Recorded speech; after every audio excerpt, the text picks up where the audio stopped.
चौधरी मांगेराम सरपंच जी के देहावसान के उपरांत इस शांति यज्ञ को संपन्न कराने वाले आदरणीय पुरोहित पंडित वेदव्रत जी, आज के आदरणीय यजमान आदरणीय चौधरी ओमपाल सिंह जी, सभा में विराजमान वंदना के योग्य चरण स्पर्शीय बुजुर्गों, मेरी आवाज को सुनने वाले प्रथम तल पर विराजमान अश्रुपूर्ण चक्षुओं से अगल धारा को प्रवाहित पूजनीय मातृशक्ति नौजवान साथियों, प्यारे बच्चों, बहुत ही संजीदगी के साथ इस रस्म पगड़ी का संचालन कर रहे मेरे बड़े भाई आदरणीय चौधरी वेदव्रत सिंह जी, मैं अपने से पूर्व के सम्मानित वक्ताओं के साथ इत्तेफाक करता हूं और लगभग 9 बजे से श्रद्धेय पुरोहित जी और आपके आदरणीय यजमान जी और अब 12 बजने का समय है, जो सम्मानित वक्ताओं की और जो सम्मानित व्यक्तियों की आमद है वो इस पवित्र और पावन तहरीज पर चंद सेकंड और 1 मिनट के लिए भी कमी नहीं रही। और ये इस बात का प्रतीक है, इस बात का वृत्तांत है कि श्रद्धेय सरपंच साहब का जो फलसफा था, जो उनका आगे बढ़ने के लिए प्रेरित करने के बड़े उद्देश्य थे,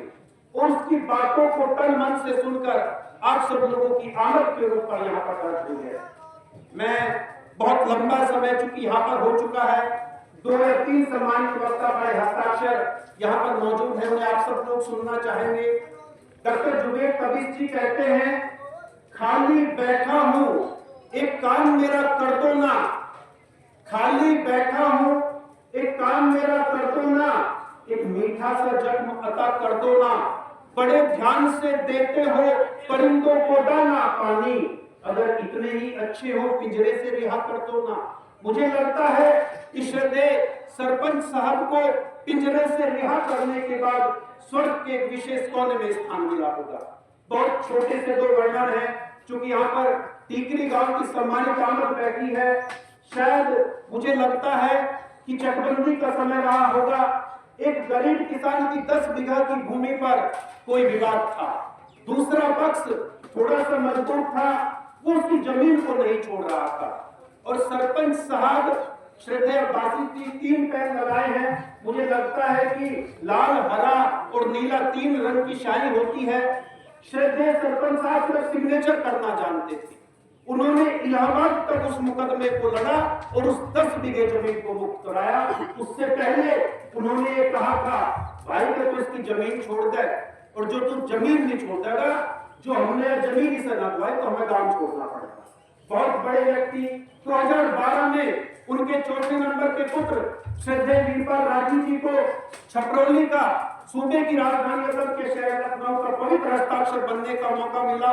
इसी हफ्ते में इसी गैलरी में अगर एक व्यक्ति भी उनके हाथ से मीठा खाए बिना चला गया, वो दूर तक देखते थे और अपने हाथ से ले जाकर उसे विस्तार खिलाते थे। तो इस तरह की बड़ी और छोटी बातों के तारतम्य के साथ मैं इस इतिहास विधाता सृष्टि के रचयिता